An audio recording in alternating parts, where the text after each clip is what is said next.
Okay, so I'll start recording the session, and I'm happy that at least 10 participants out of 20 were able to assist today, and I think that this webinar was exactly planned during the, let's say, the beginning, or almost the end of the second week, so that we could provide like more instructions and make sure that there is enough guidance in the way forward.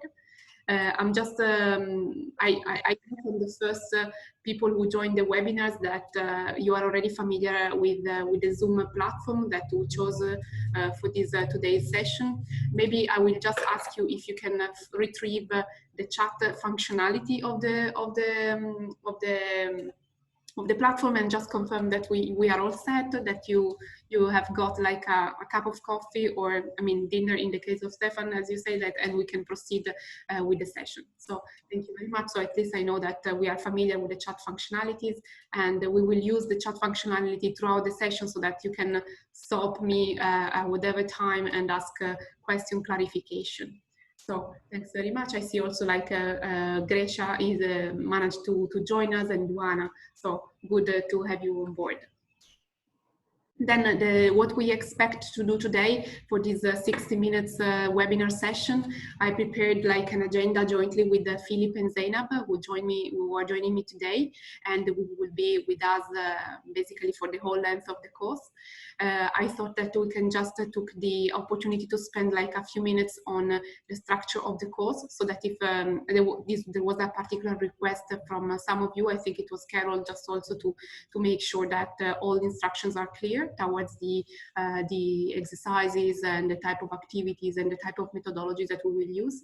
Then I would like to do a small reflection around what happened in Module 1, what are main lessons learned, and there were a lot of exchanges already, so that at least we can make sure that these insights, first contribution and exchanges are well gathered. And I will also tell you more about what we usually do with this contribution that you are making every week, since the course is quite intense. You are not contributing just for the sake of contributing, but we also are building the course on the go.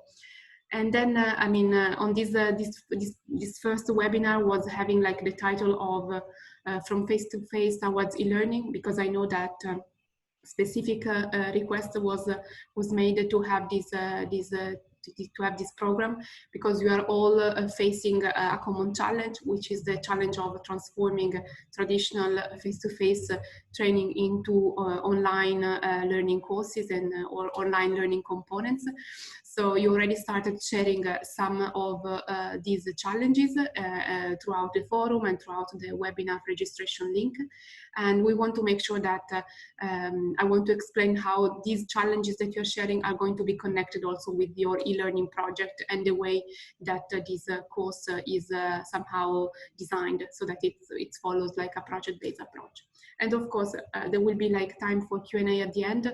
But again, as I say, like step by step, if we have like opportunities to, if you have the need to stop me, either use the chat, or maybe we can activate your microphone, and we can have like a free talk about it, about the course and the way forward. So just a quick snapshot of the course on page. By now you should all be familiar with the course main settings and main functionalities. And basically, as you could see, we are using the main body of the course page to distribute throughout the weeks like main content and different activities. So the main content belong to these 1 to 5 blocks that are released on a weekly basis. I know that the pace of the course might sound like fast.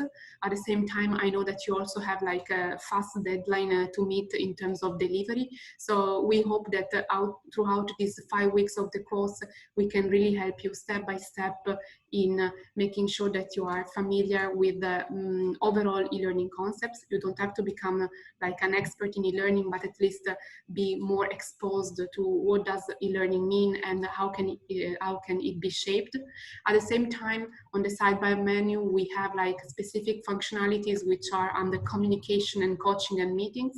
So these are two important features of this course. So we don't want just to present you content.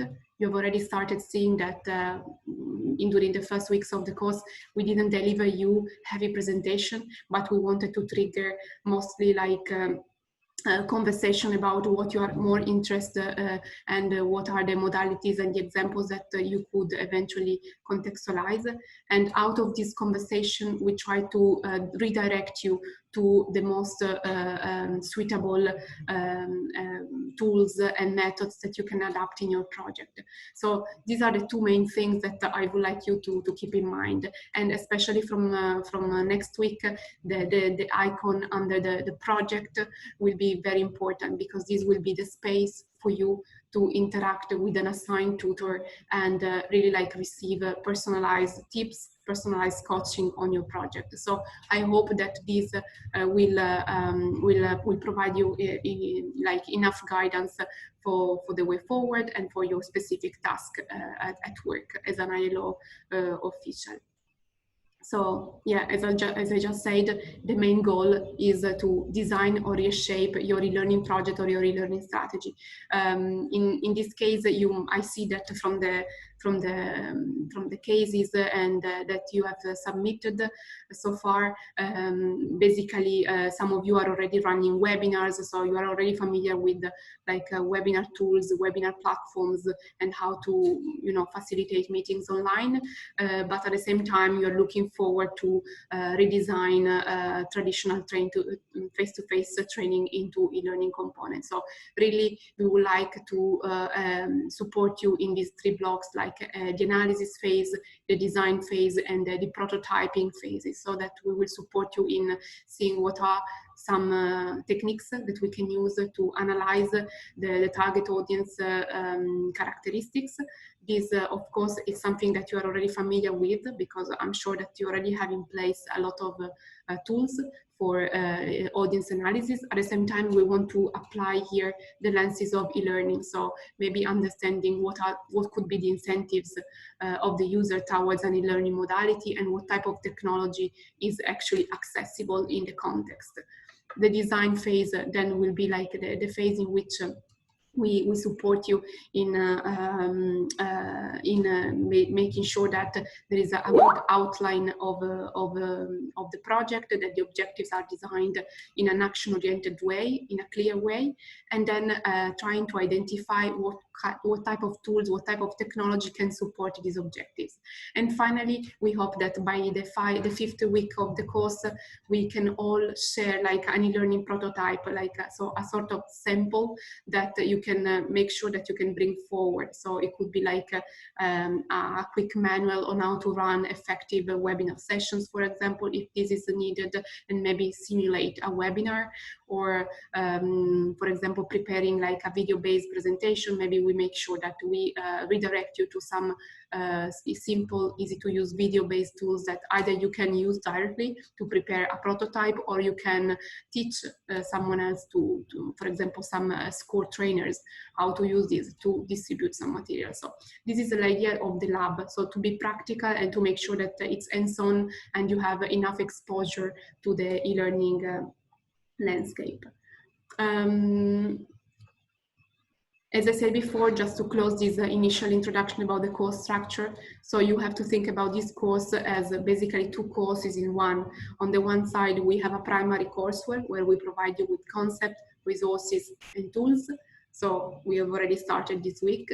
And at the same time, we have like a secondary course where it's hands-on. So all the assignments that you are required to carry out, they are not random assignments or fake assignment.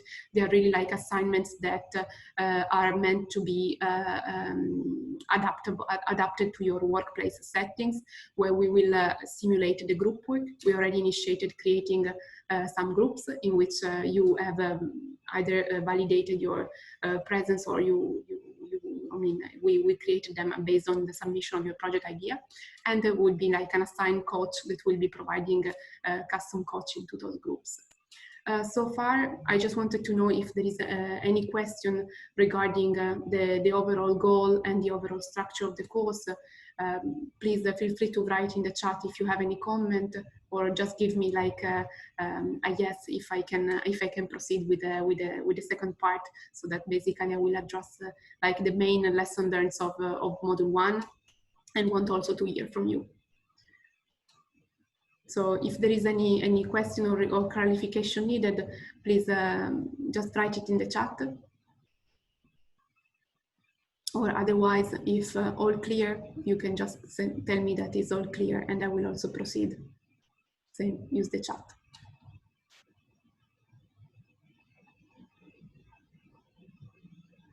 Okay, many thanks for the feedback, and I see also Michael has joined, so and Nawun has joined as well.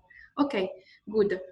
So I will start with like a summary of the first like a week of the course, which happened basically last week. The first module we had like let's say a micro learning in place. So we tried to segment the first module in 3 main smaller tasks. So we had the opportunity to meet each other. Of course, it was super nice to see all the pictures that you shared. It was somehow in a visual way an opportunity to see the human behind the screen. Even now we are having this webinar, but of course it's not the same as being in a face-to-face training, as you are all probably are probably empathizing with the same thought. At the same time, with the pictures, I mean, we were able to smile about it and to laugh about it, and also trying to picture already what is your e-learning experience. I see that some of you have already been familiar with certain, let's say, projects. Some of you have already been collaborating with our training center and or are currently collaborating with the training center for the development of certain e-learning materials. For other people, it looks like it's the first time to get exposed to that. So it's good that we know this, so that we make sure that we cater these different needs. And then it was good to do also these 2 other activities for us, because we understood from you the, let's say, good ingredients of e-learning practices, but also like the type of future ingredients that you're looking at. So now that you are in the middle of this transition phase, where we are looking at how to transform face-to-face courses into e-learning programs, what are the types of e-learning trends that you're looking to embed in your own project. So I'm going to give the floor to Philip, who is going to help me summarizing like the main ingredients of the future of e-learning alphabet that you share with us. And Philip also was suggesting like a summary of 3 main elements that actually were coming up from your different contribution. Philip, over to you. Yes, hello. You already have the word cloud in here. So also hello from my side again, and thank you so much, Alessia, for bringing us here. Also, hi Zainab and all the others again. Yeah, as we can see here, this word cloud I generated a couple of days ago based on the things that you wrote down, and we see that some of the expectations that you're having, some of the buzzwords we will also definitely talk about in the next weeks, and try to clarify all your questions you're having in this direction, and also perhaps adapting the one or the other buzzword or format towards your own course and your own learning content. We see definitely that blended learning was quite a big word that we're hearing. So blended learning, basically the mixture of face-to-face meetings and also with digital meetings, right? So normally, quite often in blended learning formats, you start by kicking off with a face-to-face meeting, because then you're having quite good personal interactions with each other, and this creates a common ground and makes it easier for then the following digital conversations that you might have in between, but also not only having like communications on the digital way, but also going for own exercises and learnings in the digital environment, then coming back, you know, to the physical space. And this basically is the concept of blended. Then we also saw that adaptive learning was also of interest from you. Adaptive learning, we quite often combine it also with artificial intelligence, which is of course also a huge buzzword that we're having right now. So adaptive learning systems, they do, as the name says, they do adapt to the learner, him or herself. This means like the learning system and the content changes while measuring the speed of the learning process of the learner. So for instance, if I see, okay, I created this adaptive learning system, and I see, okay, there's one person that is a super quick learner, then I can, you know, provide him automatically with more content and perhaps a bit more complex content. On the other hand, I see that there's a person that is not too advanced so far, and I, you know, give perhaps a bit easier or less content to this person, that everybody feels welcome and doesn't feel overwhelmed on the one hand, on the other hand doesn't feel bored, right? So it's really about keeping the learners in the flow. And then what else did we have? We also had, of course, the topic of mobile learning, which is also becoming right now more and more important, because like smartphones are all over the world, and the difference between mobile learning and desktop learning, like we're having and quite often in other cases, is that mobile learning you can access from everywhere, which also self-explanatory.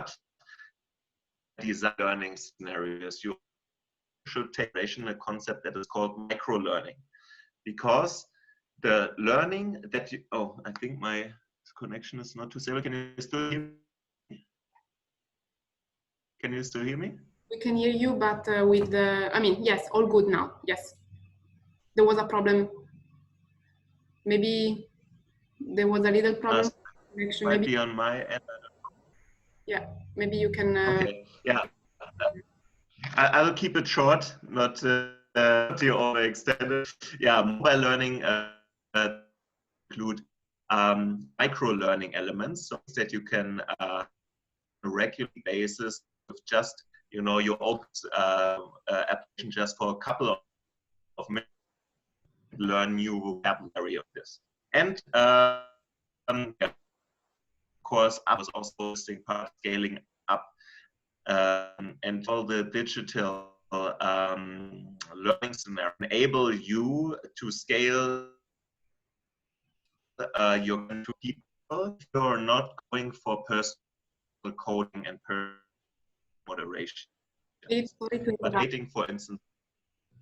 I think we are having some problems in listening to you. Maybe you can switch off your camera, and meanwhile I'm gonna share also, like, ask the questions to our participants in the chat. Of course, they can also react via microphone, because you have been sharing like definitions of a lot of concepts. Like you mentioned blended learning, you mentioned mobile, you mentioned adaptive. Is there any like question regarding these three terms? For example, it might be that it's the first time you hear about them, so maybe you need some clarification, or you want to provide like an example from your side. Anyone who would like to share any comment experience? I see that Stefan said that Zinab shared a QR code to a nice video on micro-learning. So for example, this was happening in the appetizer of this week. Anything else? Or all clear?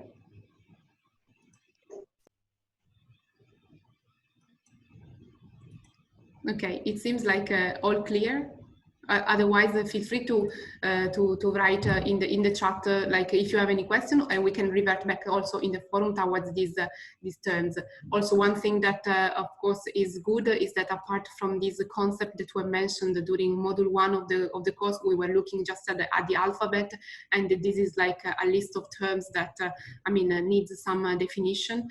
From this week onwards, we have started running into more in-depth example. For example, in the corner of mobile learning, for example, we started using, I mean, we started sharing some resources, some examples. Same in the corner from Zinab on blended learning.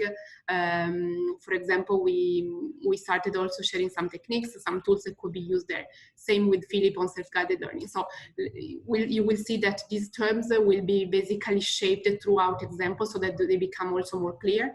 And again, you don't need to basically master all the definitions. It's also like our role to provide you examples so that basically you can just say like, yes, I want this, so that through an example, it's clear to everybody what each concept looks like. Okay, then I will also go back to Zinab. Zinab, maybe you also want to intervene and help us understand what are the good ingredients of e-learning, like basically based on the conversation we had last week, what do you think like could be like ingredients that we have to integrate according to the participant experience? Okay, thank you, Alicia. So thank you, Philip. So I will keep my video off just to make sure that you can hear me.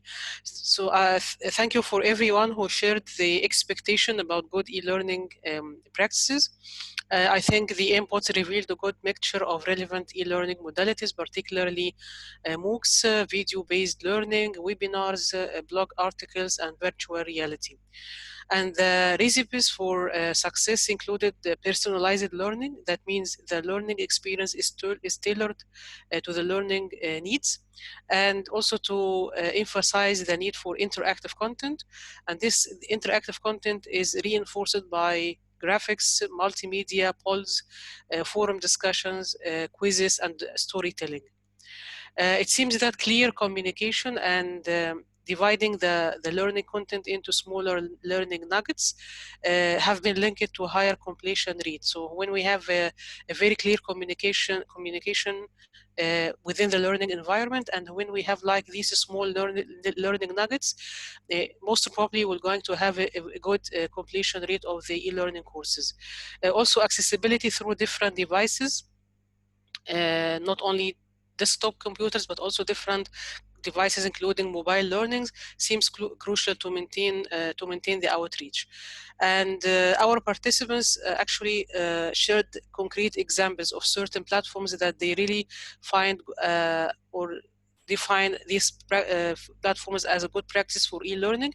So, for example, the Speaks e-learning, Khan Academy, edX, ILO People, and LinkedIn Learning courses, Coursera, of course, and the online learning for Stanford and Oxford University.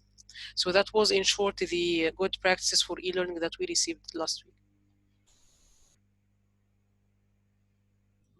Thank you, Zinab. I was also, of course, we are going to share the recording of this webinar, not only for your record, because we are sharing also some concepts regarding the materials, but also for those 5 participants or 4 participants who could not join today. And since Zinab was talking about connecting different type of tools and also talking about ensuring like interactivity through, for example, forum, poll, and quizzes, maybe I would like to try also like a tool in the webinar that is about engaging the audience through like an interactive questionnaire. So basically, I would like to ask you to go through the link that I'm sharing in the chat, which is based on a platform that is called Mentimeter.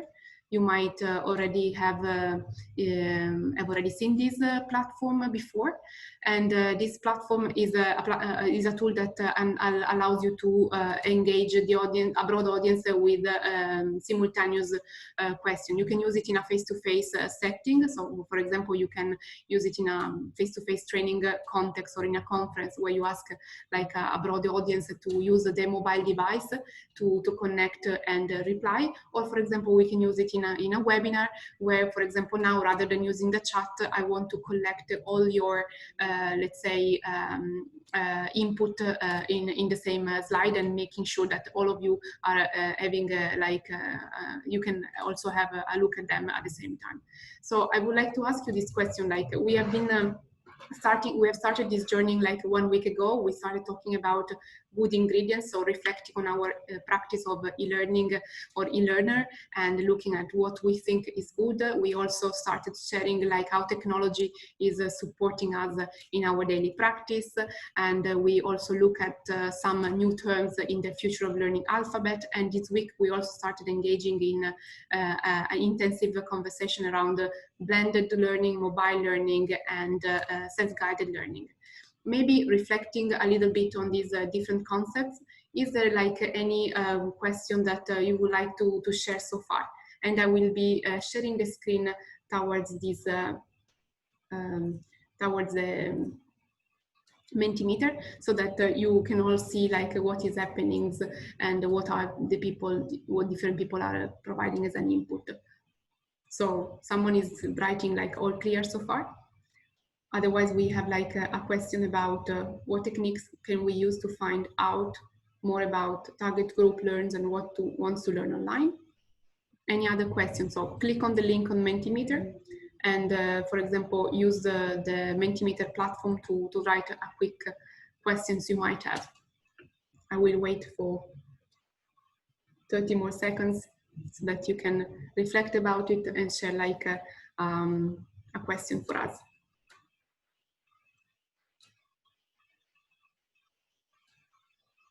So far, 2 participants have participated. So a third one. There is a lot of skepticism regarding online learning. What evidence is there on the effectiveness of it? So, big question is this one. Okay, maybe we can start. Okay, we have another one. How do we know exactly which modality is best for the project we want to work on? Okay, so more very practical question apart from the one in red. So I would say, from my side, that the questions regarding what techniques can we use to find out more about the target group and how, for example, which modality is best suited for the project. These are very much interconnected, because of course, based on the target audience characteristics and the type of needs of the project, we will decide what modality is there. So we cannot choose a modality upfront. We cannot choose that we want to launch a self-guided learning module, or we cannot choose that we want to launch a massive open online course or a webinar series upfront if we have not yet done an analysis, we have not yet done an analysis of the target, of the resources available, of the technology available. So this is something that for sure will be defined together with your coach throughout the process. So you have already started sharing some project ideas you would like to focus on. And this will be like a step-by-step process in which, let's say, in a couple of weeks, when it's, in 1 week, when it's about designing and developing the prototype, then we will define it. About the techniques to analyzing the target audience, as of next week, we will also start doing an assignment together, which is called Empathy Challenge. And we will try to make sure that we can combine quantitative analysis and qualitative analysis, so that we can make sure that in your project you are further empathizing with your user persona. We will share one technique out of many, and we will see if this works and it gives you like some insights regarding the technology you can use.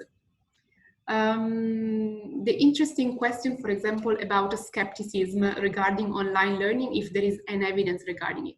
Maybe can I give the floor to Zina or to Philip if you have like any question about it? I know you come from like also an academic background, so maybe you are also like having any insight on this.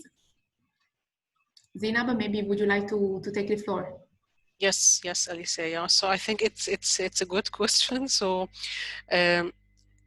there is a lot of skepticism about the online learning, but I think nowadays, having the COVID-19 crisis, e-learning, or let's say the blended learning model, has become the the new normal.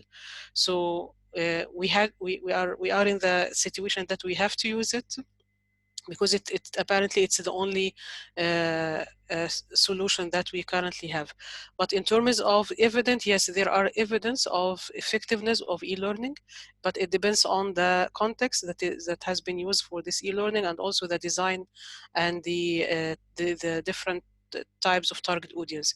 So I can share with you later on like some, but it's very academic research papers about this, but it might be focus in the certain domain, like for example, using e-learning in healthcare or medical education, or I mean, it's not universal, but it might be a research article that is dedicated to studying the effectiveness of e-learning in certain types of study and training. Thanks, Zainab. I think this will be wonderful to share, and we can also complement with other resources as well. And maybe I will ask Philip to reply to the following question, which is about how much does it cost to develop a mobile application tool? I think this is a question that we have been receiving very often, especially in the last period, where everyone is geared towards e-learning development, and mobile learning applications are actually one of the most popular tools. So do we have a universal answer for this question? Philip, over to you. Yeah, I hope you can hear me now. Yeah, okay. So I think it really depends on the format and what you want to achieve with your solution, because as we already heard also in the first week, that there are like lots of different possibilities and formats how to realize an e-learning, right? E-learning can mean a lot, and it can mean also not things that are not, you know, doesn't need too many efforts or budget and stuff like this. There are also a lot of tools that are totally for free, right?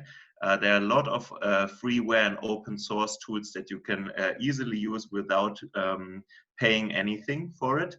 So the only thing that you need to do is really bring in your own ideas and your own didactics basically to it. On the other hand, like if you want to create an application, what we did in the past very often with GIZ, where I worked at for some years, we created so-called serious games, so learning games in different contexts. And of course, it also depends on the context where you are creating this application. But there, normally a serious game starts with 20,000 euros, I would say, as development costs, roughly, right? But you can go up to easily about 150,000 and stuff. So you can not, it's limitless in terms of what you can spend in there. But on the other hand, you can also start with zero budget, right? Because there's also a lot of open source tools. So it really depends on what you want to go for. Yeah, thank you. And then I can also add that this week we started talking about mobile learning in the forum of the course. We shared some examples. Not all the examples that are out there are linked to the creation of a mobile application from scratch. So also I think that I hope that this can give you also food for thought on the fact that developing mobile learning can also be can also leverage on tools that are beyond the creation of a mobile application, so that, for example, we can rely on existing technologies, on existing tools that are already used by users, such as, for example, WhatsApp or SMS-based application. Or maybe we can redirect you, as Philip mentioned, to some open source free-based technologies that maybe allow your project to create a new application from scratch. Maybe I wanted to ask the person or the participant, the colleague who wrote in the blue box, the videos that are going to be included in the training should be new and tailor-made. What do you mean by that? It's not so clear to me, like this question. Can you elaborate that on by activating your microphone?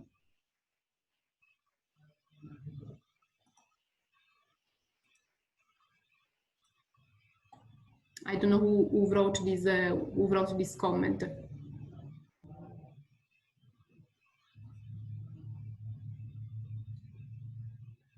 If not, perhaps I have a suggestion. Yes, go ahead. To answer. In the meantime, perhaps this answers it, perhaps not. Let's see.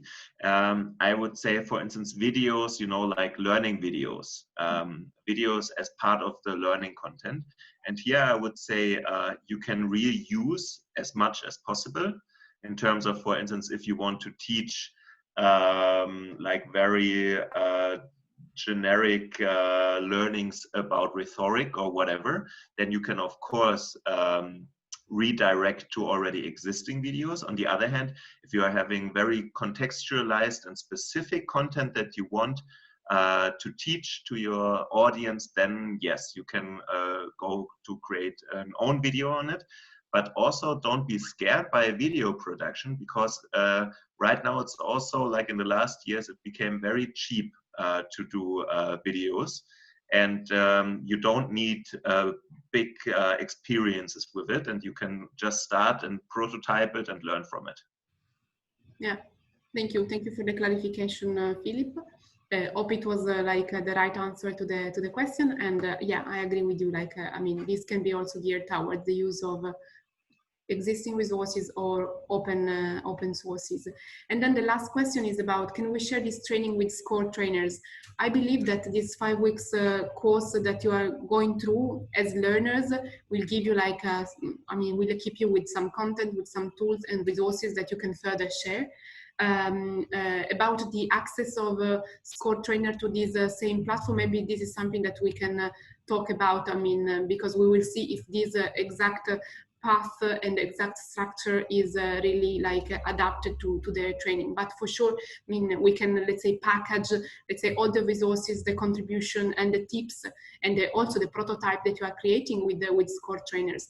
I don't know, Michael, if you agree with that, or if you have like any suggestions about it.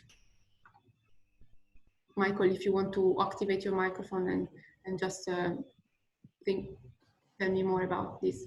I don't know if you were the person sharing this comment, or if you can help me reacting to this question. Yeah, thank you. I got your answer. Sorry? So I think that we want to develop these tools to share with the SCORE trainers. That's sort of the point.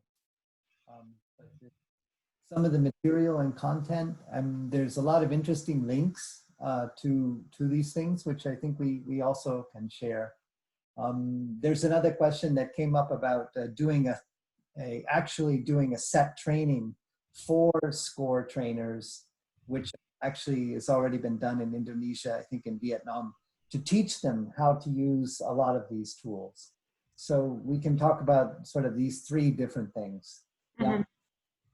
Okay, so thank you. So let's see at the end of the training, what are the main insights? For sure that we will have some prototypes that we can share and we can contextualize further in the projects. For sure we will have a sort of report, and finally, let's say, collection and compilation of good examples, good resources, good tips that could be redirected to SCORE trainers. And we will see about like an ad hoc training for SCORE trainers if needed, beyond these two first actions. Is it okay? Well, then let's move on the next slide, and then I will share back like the screen to the presentation I had.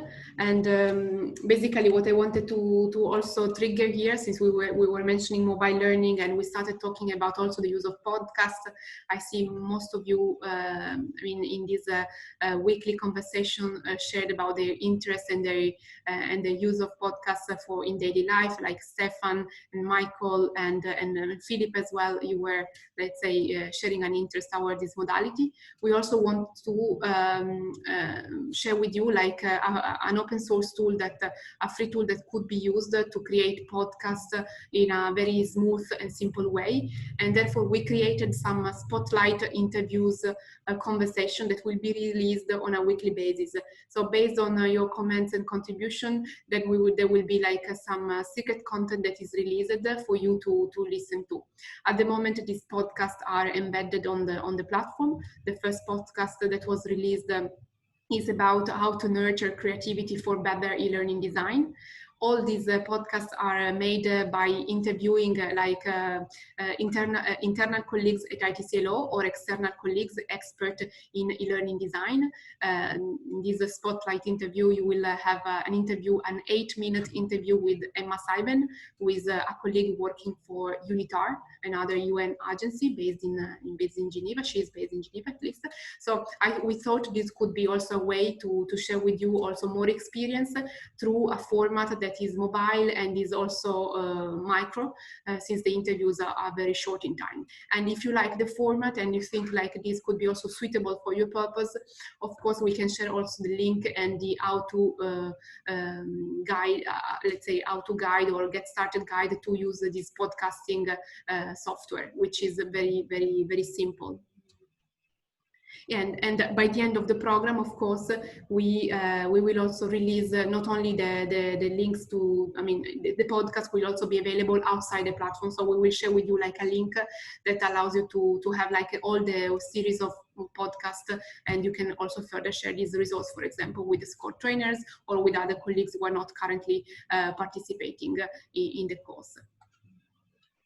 So going forward in the presentation, maybe let's move on to module 2 of the course. So we started with, as I say, like started connecting like face-to-face practice with the online learning ingredients, and here it was where we started sharing some examples of how this can be done. Like you started sharing some simple example from your daily life. This is also a way for you to reflect on your current experience and think about, okay, if I'm motivated this way in my daily practice, how can I further motivate our learners? So is it just enough to share like any learning content, or what are the incentives out there that I could embed in any learning project? So started reflecting on your personal experience. It could be also a good way to start empathizing also with your audience. I don't know if you are all familiar with the QR code technology, and this is also like, for example, a method that can be used both in face-to-face settings and in online learning to augment materials.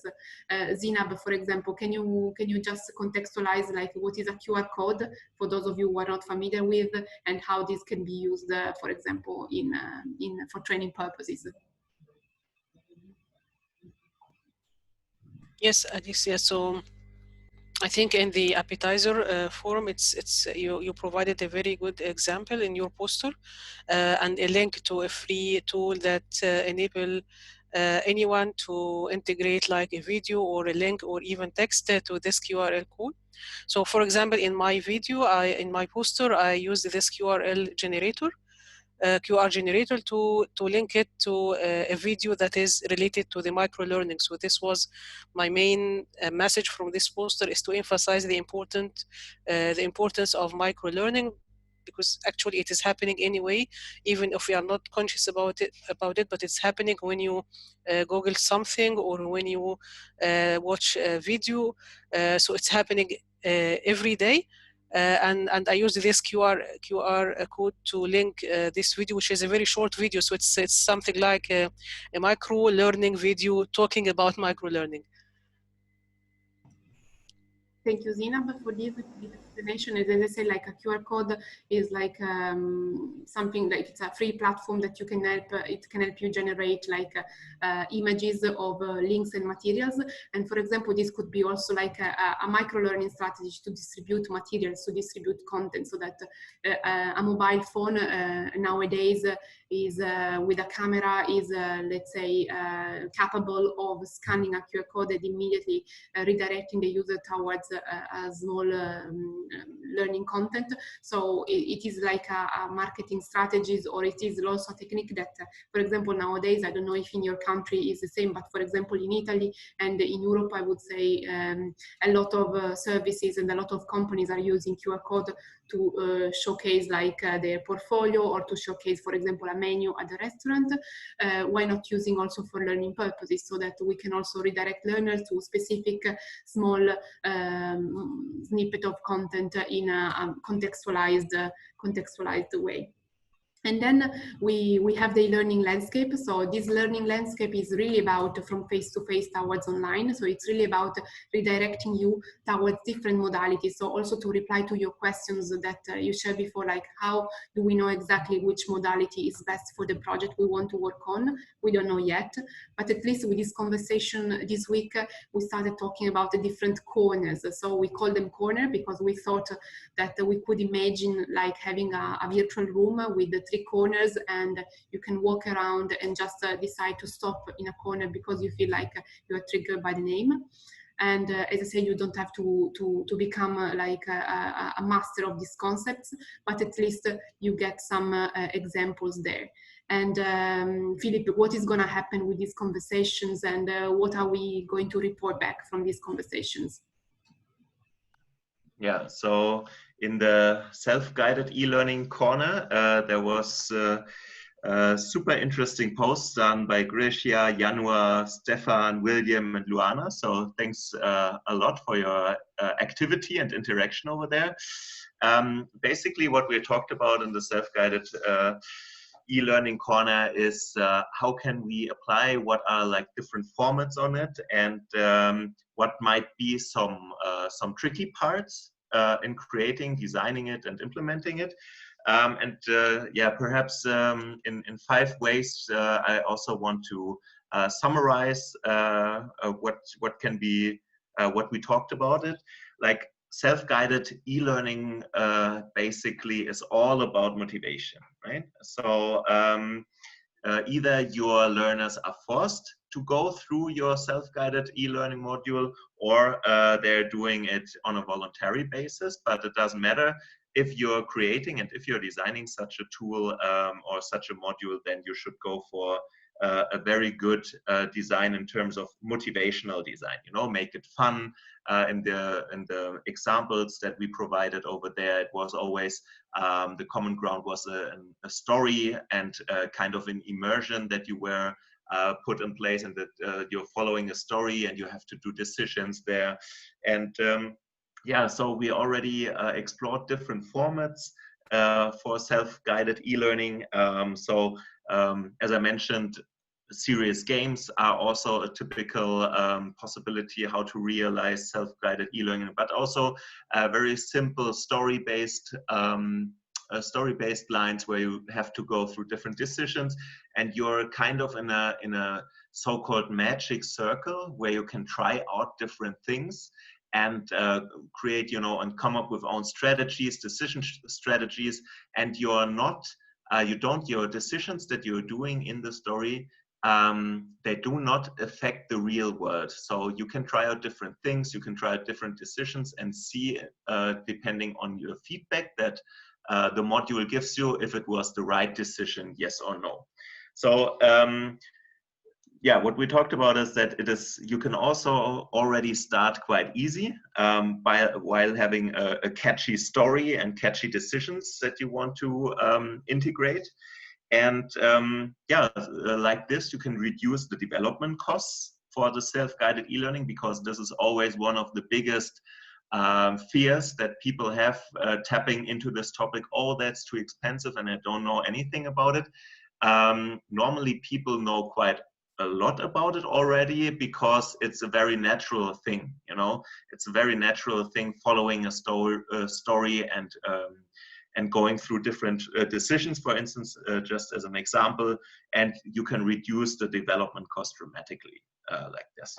Then you can also think about not going for the full package for your whole learning content, but also choosing one piece, you know, one small part of the project, and transform your small project into a self-guided e-learning scenario, and start with this. And if you like it, and if you're having the first success while designing it, and if you're having fun with it, which is super important, then you can continue transforming other modules into it.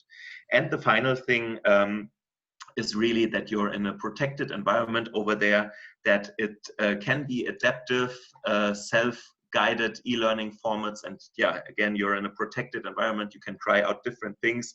And the most important thing really is to increase the motivation of your participants and make learning fun again. Thanks, Philip. Just to summarizing the main insights, and maybe we can say that self-guided learning modality can be, applied to a broad spectrum of format, from the simplest one, like a video-based story, could be like a self-guided format that we offer to trainers and we distribute some content, or we can create like a more complex and sophisticated module. Let's say a module that inside has text, images, videos, interaction, quizzes, and assessment, and still the user is navigating this module in a protected way and in a self-guided way. Or we can think also about a serious game, so therefore like it's a sort of simulation, and again we're stressing the protected environment so that learners can play, can learn by doing without, and also learn from failures. Then maybe, we also started in conversation on mobile learning, and on mobile learning, I know that not everybody has joined this group, so I will not share like a lot about this corner, but I think that the main thing that was raised and was shared is that we can look at existing technologies. We can really like leverage on the technology that is accessible in the context, because also accessibility is something that we have to take into account, and also low bandwidth settings. So, for example, there was a resource that was shared by me, which is an SMS-based toolkit. This is a toolkit that was created in the context of a project for the ILO, training trainers in rural cooperative settings. Of course, this can be completely extracted from a methodological point of view and applied in another context. The main idea behind is that can we use mobile devices just to keep the momentum, just to keep the continuous engagement? Yes, we can. There are some methods in this toolkit that you can look at, so that rather than just sending messages or distributing content for the sake of applying microlearning, we are suggesting some techniques so that you can contact users with a learning purpose. So we are suggesting you to have a look at these methodologies, and maybe we can pick up on some of these methodologies and see if these methodologies can be further applied to other type of tools. Like, for example, I say Twitter, we can use WhatsApp, we can use a mobile application from scratch, we can use podcasts, etc. And finally, Zainab, maybe you can just say like a few things about the blended learning, and then we will move forward to the e-learning project challenges that we have. Yes, in the blended learning forum, I think we had 3 comments from our learners, and of course, blended learning, as the name implies, it's the combination of face-to-face and the technology-enhanced learning.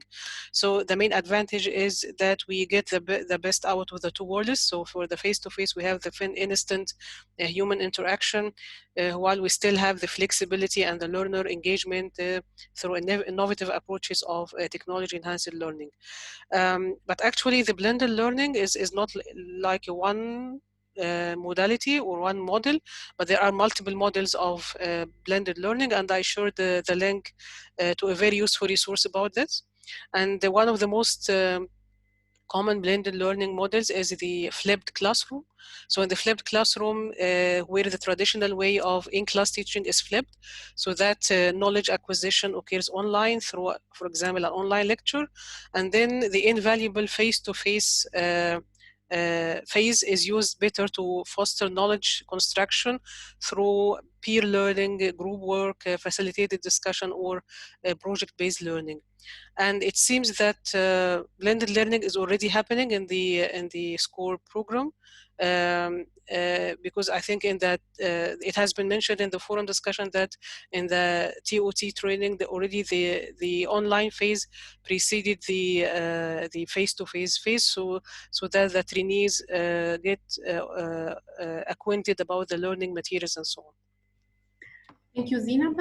And also I would like to reply to the question raised by Stefan in the chat about the possibility to have a sort of chart or table that compares the 3 modalities and suggests what are the benefits and why are we suggesting a modality for a certain particular target audience or certain particular context. Yes, this is going to be like something that we will release as we complete this module. So what we are expecting to do is that we will see all the different contributions and how Do you think like this is going to be feasible in your context? Why do you think it's interesting, and how would you suggest applying it? And then as tutors, we are going to sum up all these insights generated and complement it with some tips from our side. So what you will receive upon completion of this module and upon sharing your contributions is a sort of little publication, little report that compares the three modalities, the benefits, and give you some guidance. Although this has to be taken in sort of general terms, because as I said, like then throughout the different project rooms that we are going to activate, we are going to have like ad hoc discussions with the different groups, and we are going to support this decision-making progress as well. So I'm gonna just go to the next slide and then also revert back to one of the questions that is in the chat. I'm very thankful for you to start sharing some of the challenges that you are, let's say, facing. Of course, they are all different because you are taking care of different projects and you are also based in different countries. For example, I see the need of basically teaching trainers how to go digital. So it's not only about thinking about which modality, but also making sure that the trainers in the SCORE program in the different countries are able to pick up on these digital components and distribute the training. So how to create like a good how-to guide or how-to training for trainers. Then looking at like most common comment, Michael, Stefan, and I think probably also others were sharing these, let's say, simple questions about, we have a lot of face-to-face content. We already have developed materials for traditional training. How can we convert this existing material into an online modality? So can we create interactive presentation? Can we create a standalone course? Should we, let's say, think about creating an application? So let's see. I mean, according to the different projects, we are going to provide you with some support and taking a decision, and make sure that you can leverage as much as possible on the existing content. So if you have already like a toolkit, for example, how this toolkit could be, for example, transformed into, let's say, a serious game, so that the people, for example, learners can simulate a work-based activity or a realistic activity, etc. And then I think that the last 2 points shared by Grecia and by Naeun on accessibility and cost-benefit analysis, these are sort of cross-cutting issues. So I think that accessibility and of course will be taken into account depending on the context, depending on the target audience characteristics, depending on where your project is going to be implemented. So we will try to keep an eye on this and also redirect you with some trigger questions about which technology you should choose.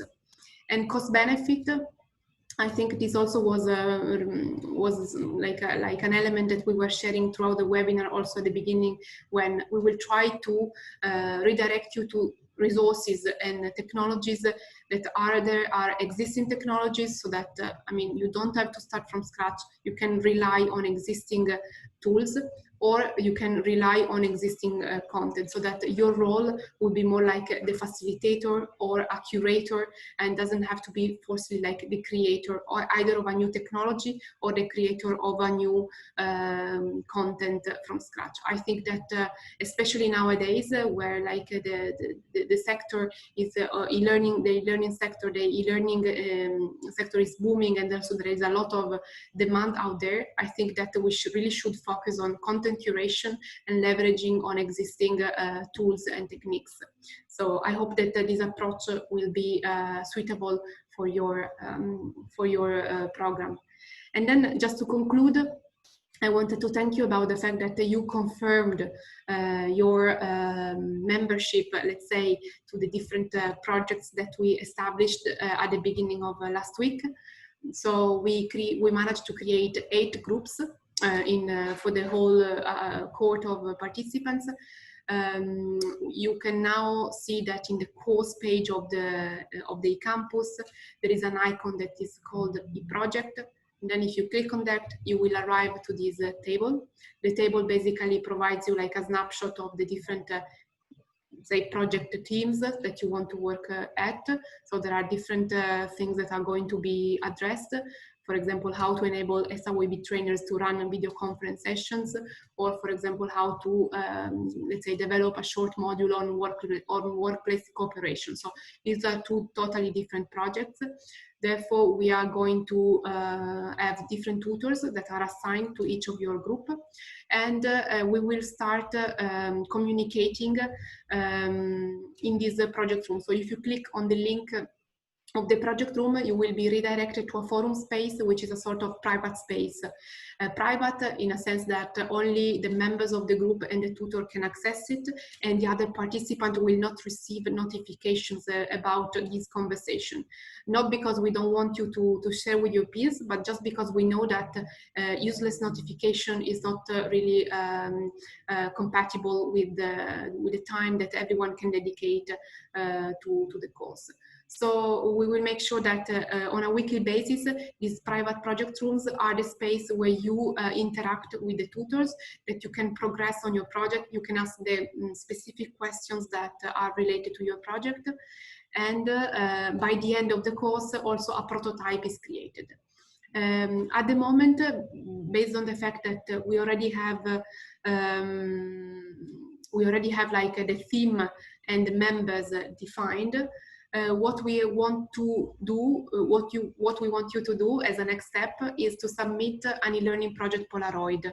We call this activity Polaroid because we would like to have from you like a further snapshot of the theme of your project. So you said, for example, enabling SAWB trainers on how to run video conferencing sessions. This is fine for us to get the title of the theme, but now since we need to coach you, we would like to know more about this project. So what are the strengths, what are the weaknesses, what are the opportunities and the threats into converting this project into an online learning modality, so that based on these first ingredients, we can provide you with more resources, and we can redirect you to some examples or existing resources that we can look at. So based on the members that and the colleagues that you have to work with, for example, first group, it will be Heyman and Pranati. So you need to submit only one Polaroid. You don't have to submit a Polaroid each, but each group needs to just submit an assignment. So we just need to know more about your context. So just decide who among you needs to submit it. You can connect via email or via Skype for Business. It doesn't matter. It doesn't have to be on the campus, but then make sure that you submit this Polaroid so that we know better about your content.